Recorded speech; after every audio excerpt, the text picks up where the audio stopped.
day in the life as an arts desk student. I-interview po tayo ngayon ng mga kaklase natin. Ano masasabi niyo sa ginagawa niyo? Very fantastic and amazing and wonderful and wow! I love being an arts desk. Sarcastic, no pun intended. Ano masasabi mo sa ginagawa natin? It's very twinkling and sparkly. Sino mo yung pakita mo? Ayun yung ginagawa namin yun. No? Ma'am Babasura Edition. Snow po to, para rin po sa exhibit. Mag-iikot po tayo. Nagagawa kami ngayon ng campfire. Out of tunay na kahoy.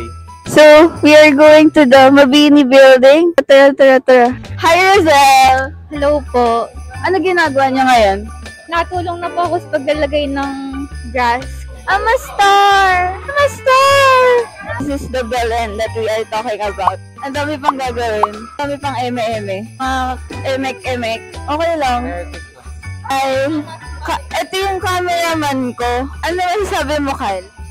Ang masasabi ko po ay, ito po yung bahay ko. We're doing bouquet flowers for our novelty product. We're here at Atrium Mabini building. We're going to get the twigs and woods. Tatlo lang kami, hindi namin to kaya. Oh my god. Let's go. Glossing the background. The bricks. So it's shine.